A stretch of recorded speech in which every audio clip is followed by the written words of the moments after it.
Good evening. मैं आलोक BCC के YouTube channel पे आप सभी को हार्दिक स्वागत करता हूं और आज 30 अगस्त के न्यू करंट अफेयर्स आपके लिए लेकर आया हूं, जो आने वाला जो भी परीक्षाएं हैं उसके लिए आपके लिए काफ़ी उपयोगी साबित होगा। लेकिन उसके लिए आपको मेहनत करना होगा, ना कि सिर्फ हम लेकर आए और आप जो है वो इसको देखें नहीं, इसका नोट्स बनाए नहीं, तो आपके लिए उपयोगी साबित नहीं होगा।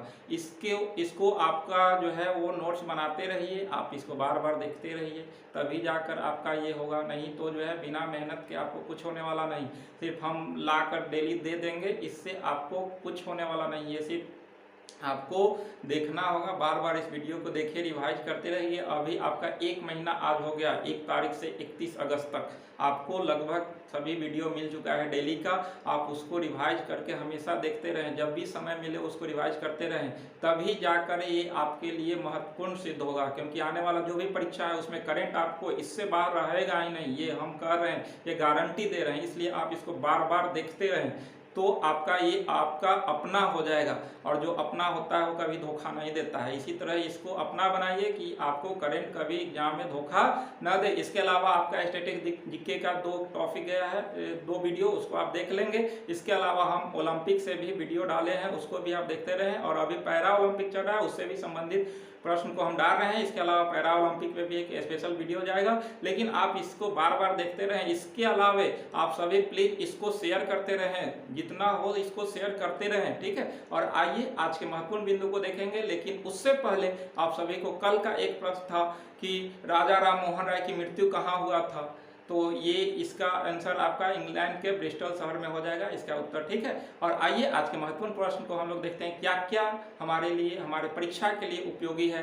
तो कह रहा है 1 नंबर में कि टोक्यो पैरा ओलंपिक 2020, ध्यान रखिएगा कि टोक्यो पैरा ओलंपिक 2020, आपका टोक्यो ओलंपिक समाप्त हुआ, टोक्यो पैरा ओलंपिक चल रहा है। इससे आपको कल भी 3-4 प्रश्न था, उसको हमने दिया था। और आज भी कुछ प्रश्न है। टोक्यो पैरा ओलंपिक में भारतीय टीम ने जबरदस्त परफॉर्मेंस कर रहा है, जबरदस्त पदक जीत रहे हैं। तो आप इसको देखें, कह रहा है कि टोक्यो पैरा ओलंपिक 2020 में 2 स्वर्ण प्लस 4 रजत और 1 कांस्य, ठीक है। यानी कि टोटल जो है आपका 7 पदक टोक्यो पैरा ओलंपिक में भारत ने जीता, जिसमें 2 स्वर्ण 4 रजत और 1 कांस्य।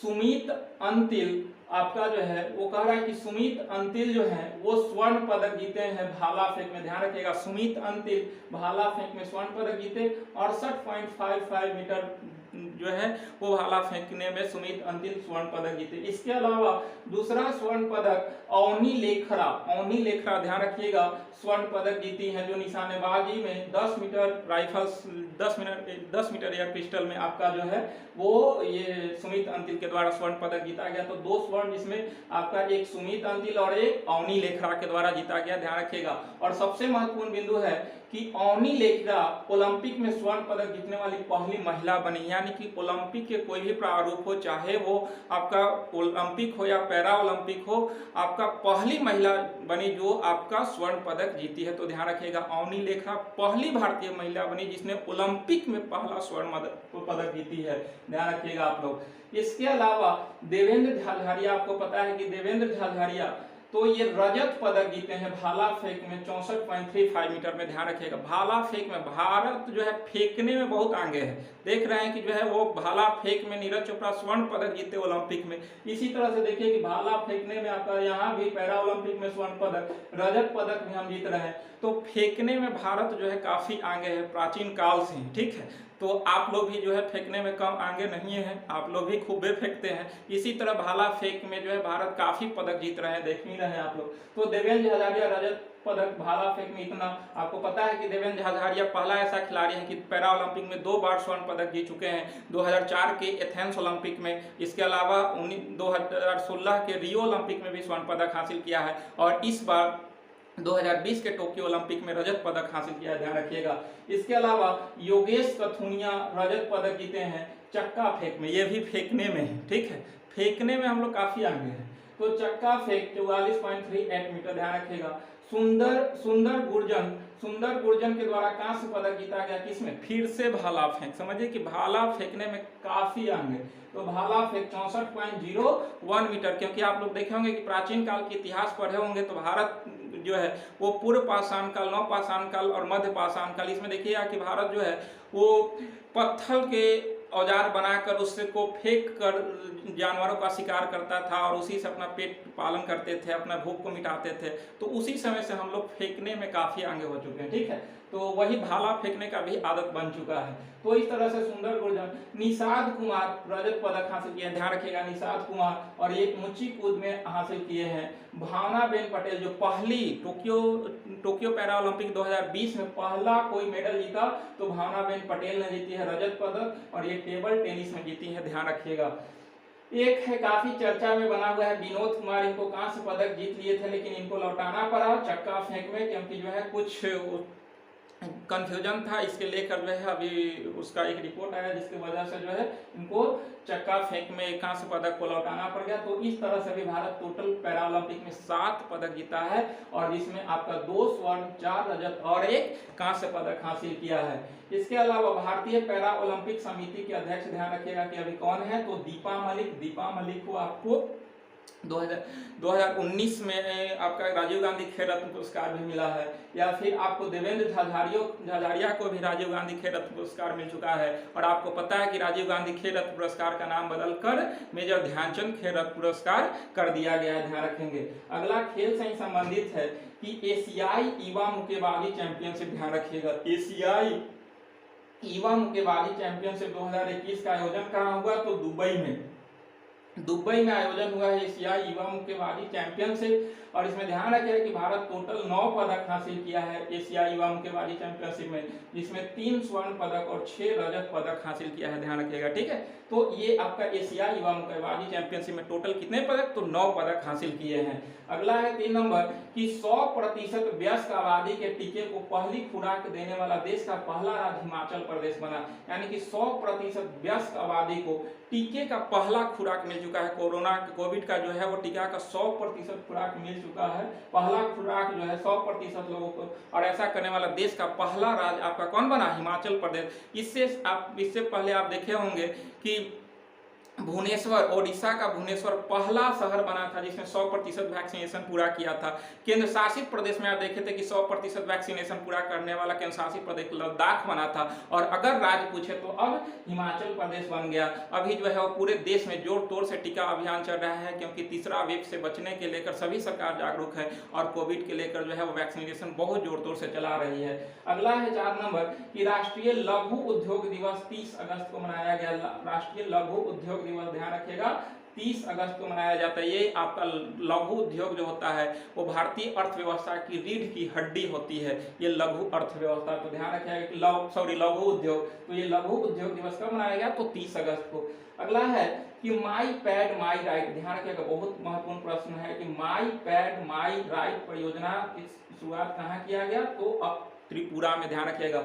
माई पैड माई राइट परियोजना त्रिपुरा, और इसको शुरू किए हैं हमारे केंद्रीय वित्त मंत्री निर्मला सीतारमन के द्वारा, त्रिपुरा में इसको शुरू किया गया, ध्यान रखिएगा। और इसका उद्देश्य क्या है, तो रोजगार एवं स्वच्छता के लिए, यानी कि पैड का निर्माण वहां के महिलाओं के द्वारा किया जाएगा, कच्चे माल उनको दिया जाएगा और वो तैयार करेंगे, इससे उनको रोजगार मिलेगा, और उससे अब जो भी पैड बनेगा उससे आपका स्वच्छता पे भी जो है वो हमारा देश स्वच्छ होगा, तो स्वच्छता पे भी जोर दिया जाएगा और रोजगार पे भी जोर दिया जाएगा। किसके तहत, तो माई पैड माई परियोजना के तहत इसकी शुरुआत किसने किया, तो केंद्रीय वित्त मंत्री निर्मला सीतारमन के द्वारा इसकी शुरुआत की गई है, ध्यान रखेंगे। अगला प्रश्न है 6 नंबर कि पोषण माह सितंबर 2021, यानी कि पोषण माह कब मनाया गया, किस माह को, तो सितंबर 2021 को पोषण माह मनाया जाएगा। और कह रहा है कि ये महिला एवं बाल विकास मंत्रालय ने घोषणा किया है, यानी कि महिला एवं बाल विकास मंत्रालय के द्वारा पोषण माह की घोषणा किया गया है। और अभी वर्तमान में महिला एवं बाल विकास मंत्री कौन है, तो स्मृति ईरानी। इसको कल ही हम देखे थे कि स्मृति ईरानी आपका महिला अधिकारिता के लेकर G20 सम्मेलन के भारतीय प्रतिनिधित्व के रूप में स्मृति ईरानी ने किया था। और यही आपका पोषण माह मनाने के सितंबर 2021 को घोषणा स्मृति ईरानी के द्वारा किया गया। अगला है 7 नंबर कि दुनिया के सबसे ऊंची मूवी थिएटर का उद्घाटन कहाँ किया गया, तो लद्दाख।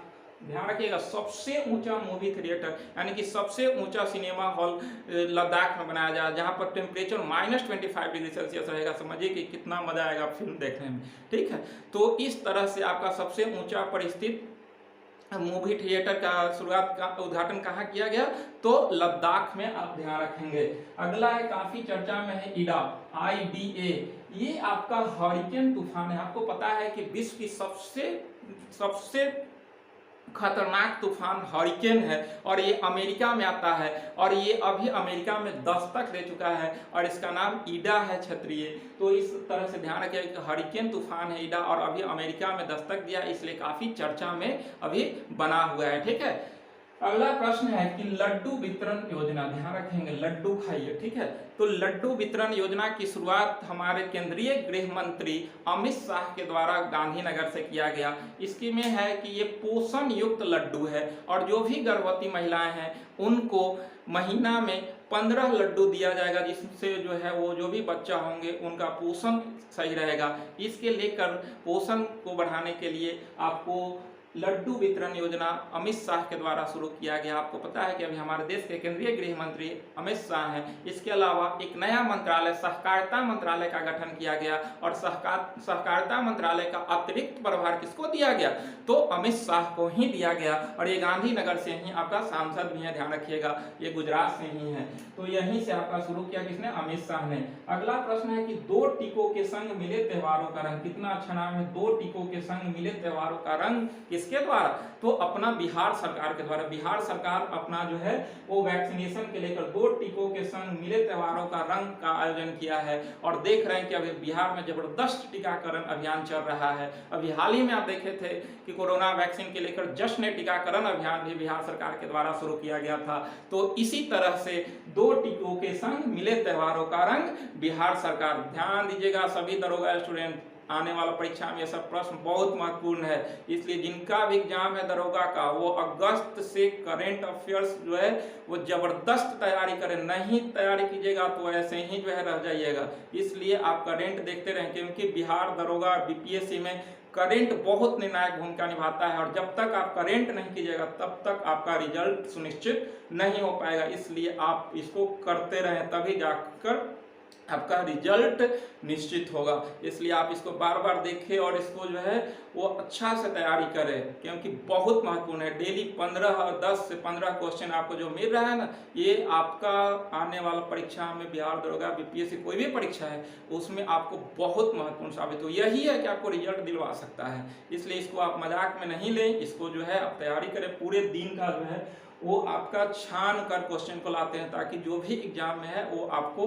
बन जाए प्रश्न। तो इसलिए आप इसको ध्यान से देखते रहें। अगला प्रश्न है 18 वर्ष से कम आयु वाले बच्चे को 3 घंटे ही ऑनलाइन गेम खेल सकते हैं। एक आदेश जारी किया है रूस के द्वारा कि जो भी 18 वर्ष से कम के बच्चे हैं वो 3 घंटा ही ऑनलाइन गेम खेल सकते हैं। अब समझिए कि 3 घंटा तक ऑनलाइन गेम खेल सकते हैं, उससे ज्यादा नहीं। ये रूस सरकार के द्वारा एक आदेश जारी किया गया है, भारत में भी जारी कर देना चाहिए, क्योंकि यहाँ तो आपका जो है वो सब लोग 13 घंटा ऑनलाइन गेम खेलते रहते हैं, चाहे बच्चा हो चाहे बुढ़ा हो, बुढ़ा लोग भी खेलते रहते हैं, ठीक है। तो इस तरह से जो है वो ऑनलाइन गेम पर ये 3 घंटा ही खेलने का नियम लागू किया है रूस सरकार। अगला है 12 नंबर की संयुक्त राष्ट्र संघ के परमाणु परीक्षण के खिलाफ 30 अगस्त को अंतर्राष्ट्रीय दिवस मनाया, यानी कि परमाणु परीक्षण के खिलाफ यूएनओ के द्वारा आपका कब दिवस मनाया गया, तो 30 अगस्त को अंतर्राष्ट्रीय दिवस मनाया गया। किसके खिलाफ, तो परमाणु परीक्षण के खिलाफ मनाया गया है, ठीक है। अगला प्रश्न है भारत बायोटेक ने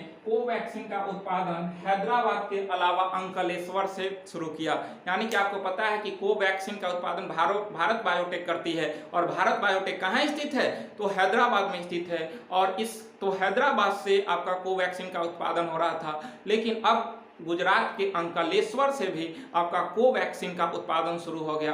तो इस तरह से देख रहे हैं कि वैक्सीनेशन इतना बढ़ रहा है, तो जब तक प्रोडक्शन नहीं बढ़ेगा तब तक वैक्सीनेशन नहीं बढ़ सकता है, इसलिए प्रोडक्शन बढ़ाया जा रहा है और अंकलेश्वर से भी अब आपका इसका उत्पादन शुरू हो चुका है कोवैक्सीन का, ठीक है। अगला प्रश्न हम लोग देखते हैं ई गोपाला एप्लीकेशन, ध्यान रखिएगा, वो ई गोपाला एप्लीकेशन लॉन्च किया है राष्ट्रीय डेयरी विकास बोर्ड के द्वारा। तो ई गोपाला एप्लीकेशन किसने लॉन्च किया? तो राष्ट्रीय डेयरी विकास बोर्ड के द्वारा इसको लॉन्च किया गया है, आप ध्यान रखेंगे। अगला है कि राष्ट्रपति कोविंद ने 65 दिवसीय रामायण सम्मेलन का उद्घाटन किया। बहुत महत्वपूर्ण प्रश्न है ये।